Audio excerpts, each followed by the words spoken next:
রাধে রাধে, জয় নিতাই। আমার রাধে মোহন ব্লগে সকলকে সুস্বাগতম। আমরা আজকে এসেছি কোথায় বলো তো? 64 মহন্তের ভোগ হবে এক বাবাজির বাড়ি, গোপী বাবাজির বাড়ি। আর এখানে দেখো এক মাতাজি পানের খিল্লি বানাচ্ছেন, ভোগে নিবেদন করা হবে বলে, সেটাই তোমাদের সাথে শেয়ার করছি। আর আমাদের সাথে থেকো, 64 মহন্তের যে ভোগ কিভাবে হচ্ছে, আরতি হচ্ছে, পুরোটাই আমি তোমাদের সাথে শেয়ার করব। আর কত সুন্দর বিগ্রহদের সাজানো হয়েছে, কি ভালো লাগছে, অপরূপ দর্শন, সেগুলো সবটাই তোমাদের সাথে শেয়ার করব। আর আমাদের ব্লগগুলো যদি ভালো লাগে তাহলে তোমরা লাইক, কমেন্ট, শেয়ার অবশ্যই করো। আমাদের সাথে থেকো, আমাদের পাশে থেকো। জয় জয় রাধে শ্যাম।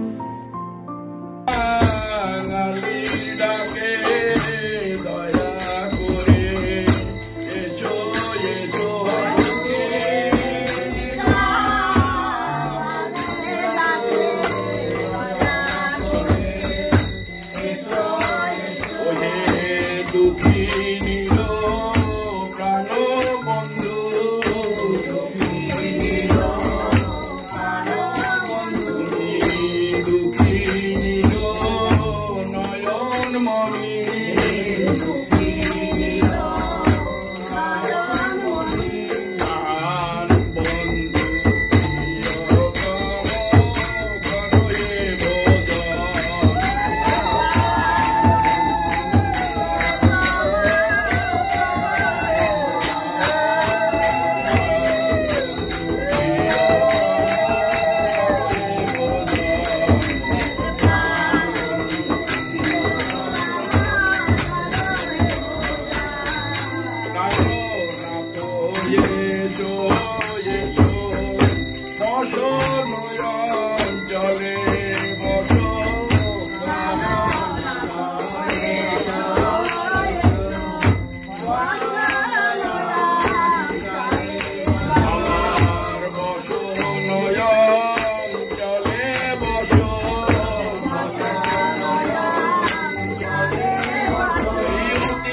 কত অপরূপ দর্শন, কত ভোগ কত সুন্দরভাবে নিবেদন করা হয়েছে মহন্তদের উদ্দেশ্যে। ভীষণই সুন্দর।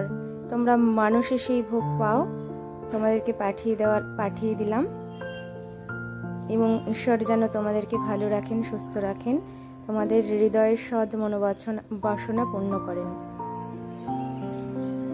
আমার তো ভীষণ ভালো লেগেছে, মানে কি বলবো, এত সুন্দর উৎসব, মানে মন ভরে যাচ্ছে, এত ভালো লাগছে। দর্শন করছি আমার পঞ্চতত্ত্ব, আমার গৌরাঙ্গ মহাপ্রভু নিতাই চাঁদ, অদ্বৈত গোস্বামী প্রভু, গদাধর প্রভু, শ্রীবাসাদি প্রভু, আমার রাধা মাধব, আমার বন্ধু সুন্দর, আমার রাধা মাধবের সখীরা, দেখো কত সুন্দর গুরুবর্গ, জগন্নাথ, বলভদ্রদেব, সুভদ্রা মা, সবাই রয়েছে। এত সুন্দর করে সাজিয়েছিলেন বাবাজি। আমাদের সাথে সবটাই আমি শেয়ার করে নিচ্ছি। এত ভালো লাগছে, সখী মাকে দর্শন করলাম, ভীষণই সুন্দর। মানে যতটা আমি বলছি খুবই কম বলছি, মানে ভাষায় প্রকাশ করতে পারছি না, এত সুন্দর। দেখো, আর এই হলো বাবাজির বাগান, সেই বাবাজির বাগানও তোমাদেরকে দর্শন করাচ্ছি। দেখো এইসব কত লেবু হয়েছে গাছে, ফুল সব কিছু হয়, এগুলো দিয়েই বাবাজি সেবা করেন। খুব সুন্দর বাগানটাও তোমাদের সাথে শেয়ার করে নিচ্ছি। আর আজকে মানে কি বলবো, প্রকৃতি যেন এক অপরূপ সৌন্দর্যে সেজেছে, অলংকারে সজ্জিত। আজ মেঘের ঘনঘটা, বৃষ্টি হচ্ছে খুব সুন্দর রিমঝিম করে, এত ভালো লাগছে। এই গাছগুলোর উপর বৃষ্টি পড়ে আরও যেন তাদের সৌন্দর্যটাকে বৃদ্ধি করেছে। এই যে গোলাপ গাছগুলো, দেখো কত গোলাপ হয়েছে, হাজারি গোলাপ। আর বাগান তো আমার ভীষণ পছন্দের, ভীষণ ভালো লাগে। আর যারা ভগবানকে ভালোবাসে তারা একটা ছোটোখাটো বাগান, ঈশ্বরের হাত ধরে একটা বাগান তারা করেই নেন। আর এই যে সব পেয়ারা গাছ সব রয়েছে, তোমাদের সাথে শেয়ার করছি। দেখো, আর এবার একটু কাছ থেকে আমার রাধা মাধব, আমার পঞ্চতত্ত্ব, আমার বন্ধু সুন্দর, সবাইকে দর্শন করাচ্ছি। আর কি বলবো, আমাদেরকে যে বন্ধু সুন্দর বাবাজির মাধ্যমে এই উৎসবে আমন্ত্রণ জানিয়েছে, নিয়ে যেতে পেরেছে, এতে আমি ভীষণ খুশি। আমি কি বলবো তাকে, যে আমি কৃতজ্ঞতার শেষ নেই। আমাদের মতো অধমকে তিনি এত সুন্দর উৎসবে আমন্ত্রণ জানিয়েছেন। আর এত সুন্দর লাগছিল বন্ধু সুন্দরকে, যে চোখ ফেরানো যাচ্ছিল না। আর এই দেখো সব বৈষ্ণব সকলের চরণে দণ্ডবত প্রণাম। আর এই আমার সরভুজা গোবিন্দ, কত সুন্দর। দেখো রামপ্রসাদ, শারদা মা, বাবাজি খুব সুন্দর করে সাজিয়েছেন। এই হলো সখী মা, ভীষণ ভালো লাগছে। এত সুন্দর করে উনি যে ভালোবাসার সহিত ভগবানের সেবা দেন, খুবই সুন্দর। আর উনি খুব নিষ্কাম মতো ভগবানকে ভালোবাসেন। ভগবান সকলকে ভালো রাখুক। আর এই যে দেখো, দর্শন করো জগন্নাথ দেব, বলভদ্রদেব আর আমার সুভদ্রা মা। আর এই যে আমরা সকলে প্রসাদ পাওয়ার জন্য বসে রয়েছি, প্রসাদ পাচ্ছি। খুব অপরূপ সুন্দর প্রসাদ, একদম মন ভরে গিয়েছিল। রাধে রাধে, জয় নিতাই।